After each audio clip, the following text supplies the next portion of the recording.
बिस्मिल्लाहिर्रहमानिर्रहीम। अस्सलाम वालेकुम। उम्मीद आप ठीक होंगे, खैरियत से होंगे। तैयब लोच आपकी खिदमत में फिर से हाजिर है जी। आज की सबसे अहम डेवलपमेंट ये है कि एनी तरमीम पे मौलाना फजल रहमान मुकम्मल तौर पर एग्री हो चुके हैं, मान चुके हैं। अब मामला ये था कि मौलाना फजल रहमान के कुछ तहफ़्फ़ुज़ात ज़रूर थे और पहला राउंड जो शुरू हुआ था उसमें मुल्ला साहब नहीं माने। सिंपल सी बात है, आपके सामने सारे इशू हुए और जिस तरीके से पार्लिमान का बुलाया हुआ इजलास भी मुलतवी हुआ, लेकिन उसमें मौलाना साहब की जो ना मानने में एक सबसे बड़ी रीज़न, सबसे बड़ी वजह जो है वो सुप्रीम कोर्ट के 8 जजेस थे। यानी कि ऐन उस वक्त 14 सितंबर को जब इस तरमीम ने टेबल होना था, तो ये जस्टिस मंसूर अली शाह, मुनीब अख्तर और उसका पूरा जो ग्रुप है या इन जजेस की जानिब से, ये जो 8 जजेस हैं, इनमें से वो इनकी जानिब से वो एक जो वजाहती आर्डर जारी किया गया था जिसमें वार्न कर दिया गया था कि जी कोई भी आपके सामने है कि ये अरकान जो है ये पीटीआई के हैं, इलेक्शन कमीशन ये करे और इनको फौरी डिक्लेयर करे और इलेक्शन कमीशन पे तलवार लटका दी गई और ये सारा कुछ।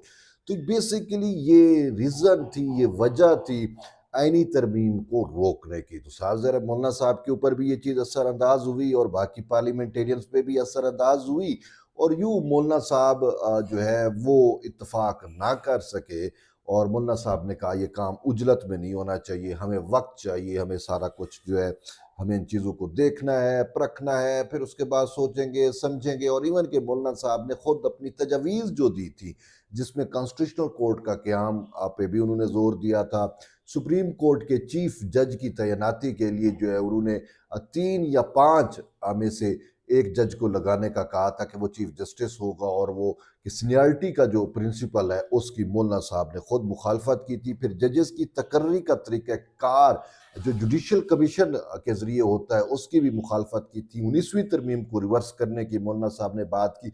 लेकिन इन सारी बातों के बावजूद मौलाना साहब टर्न कर गए, मौलाना साहब यू टर्न ले गए या मौलाना साहब टर्न कर गए। मौलाना साहब ने जो है वो इस तरमीम को की मुखालफत की, ठीक है, जिसकी वजह से पूरा का पूरा प्रोसेस जो है वो रुक गया।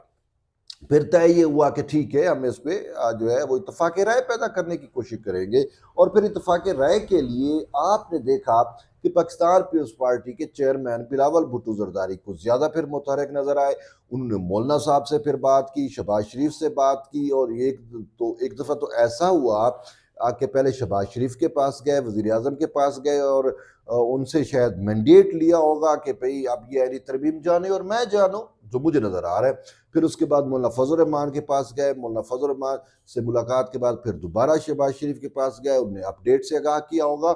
और फिर हमने ये देखा कि मौलाना फजल रहमान से जो मुलाकातें हुई उसमें बिलावल भुट्टो जरदारी ने फिर जब मीडिया टॉक्स की, मीडिया टॉक्स में ये चीज़ तसर उन्होंने दिया कि मौलाना साहब जो है वो हमने उनको कहा है कि वो अपना ड्राफ्ट तैयार करें, हम अपना ड्राफ्ट तैयार करते हैं, फिर हम उसको शेयर करेंगे और फिर उसमें कामान जो चीज़ें होंगी जिन पे मुत्तफ़िक होंगे वो ठीक है और जिन पे इत्तेफाक नहीं हो सकेगा उन पे इत्तेफाक राय पैदा करने की कोशिश करेंगे और यूं जिन चीज़ों पे इत्तेफाक हो जाएगा उनको टेबल कर दिया जाएगा। अच्छा, फिर ये होता है कि मौलाना फजल रहमान की जानिब से उनकी पार्टी की मौलाना फजल रहमान नहीं, उनकी पार्टी के एक रुकन की जानिब से कमरान मुर्जा की जानिब से जो है वो बिलावल भुट्टो जरदारी पे कोई तनकीद की जाती है और कहा जाता है कि बिलावल ने मौलाना साहब को कहा कि आप जो है ये हमारी बात माने और आप हमें साथ दें क्योंकि हमारी ये मजबूरी है। जिसको बिलावल भुट्टो जरदारी के जो तर्जमान है वहाब मुर्जा वहाब, उन्होंने इस चीज़ का जो है वो नफ़ी की। और फिर यहाँ तक मामलात आ गए थे कि बिलावल भुट्टो जरदारी ने मीडिया टॉक्स का जब सिलसिला शुरू किया या इंटरव्यू देना शुरू किए तो उन्होंने वाज़ेह तौर के ऊपर ये कहा, उन्होंने कहा मौलाना साहब हमारी मजबूरी अब नहीं है। उन्होंने कहा तरामीम तो होंगी, हर सूरत होंगी, ये वक्त की ज़रूरत है। उन्होंने कहा ये बकवास की जाती है कि जी ये तरमीम अब आई है। उन्होंने कहा कॉन्स्टिट्यूशनल कोड 2006 से हम लगे हुए हैं, इतने अरसे से जो है वो हम ये अटेम्प्ट कर रहे हैं और फिर कहते हैं जी ये वक्त मुनासिब नहीं है। तो इसको भी उन्होंने इस तरीके से कहा। उन्होंने कहा कि भाई पहले अगर लेके आते तो कहा जाता जी ये खोसा और फलां की वजह से है तो वक्त मुनासिब नहीं है। फिर अगर लेके आते तो कहते थे, कहा जाता कि साकिब निसार और जो है वो काजी फैजीसा की वजह से जो है लेके आ रही हैं, मुनासिब वक्त नहीं है तो उन्होंने कहा अब लेके आ रहे हैं, तो भी ये कह रहे हैं कि मंसूर अली शाह की वजह से ऐसा हो रहा है। मैं कहा ऐसा हरगिज़ नहीं है। ये हम हमसे तो 19वीं तरमीम जिस तरीके से कराई गई ब्लैकमेल करके, और हम तो उस वक्त से सोच रहे हैं।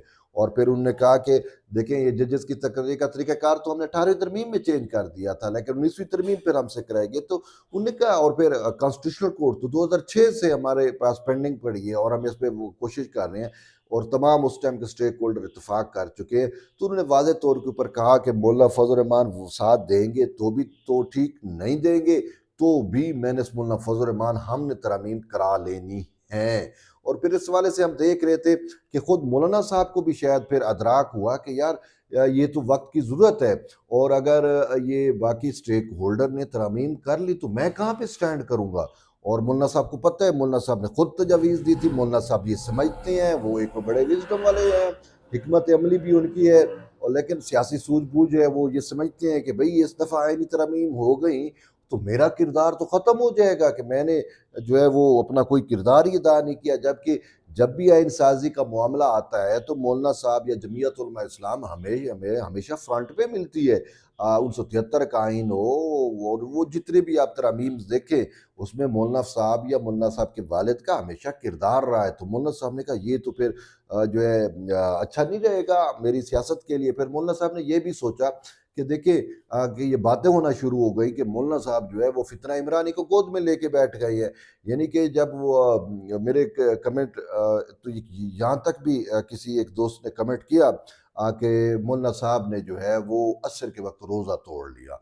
यानी कि वो क्या था कि इमरान खान के बारे में जो शऊर है कि ये फितना इमरानी है, ये फितना है, ये यहूदी एजेंट है, और ये ज़ायनिस्ट प्रॉक्सी है, ये मुस्लिम उम्मत में फशार डालने की कोशिश है, ये पाकिस्तान की जो इस्लामी अशार पाकिस्तान और इस्लामी अशार जो है ये उनके ख़िलाफ़ जो है उनके ख़िलाफ़ है, और जो कुछ इसने किया, जो कुछ ये है, जो इसकी हकीकतें हैं, वो तो सारी मौलाना फजल रहमान ने बताई।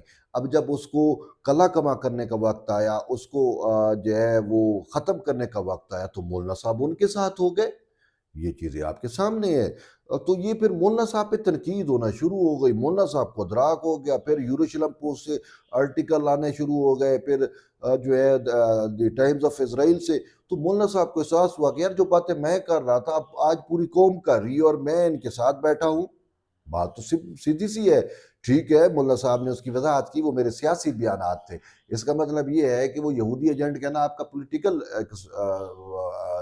एजेंडा था, फिर वो हकीकत नहीं थी। अब जब सारी दुनिया कह रही है कि वो चीज़ें हकीकत है, तो आप कह रहे हो सियासी बयानात थे। तो यूँ मौलाना साहब के वर्कर्स भी उन पे थोड़ा बहुत तनकीद करने लग गए थे कि मौलाना साहब आपने हमें शऊर दिया है और अब आप किस सिमत जा रहे हो।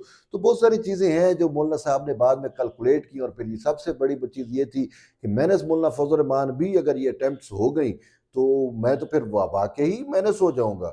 तो ये फिर बहुत सारी चीज़ें हैं। तो इस पे फिर मौलाना साहब ने दोबारा शायद नज़रसानी की है।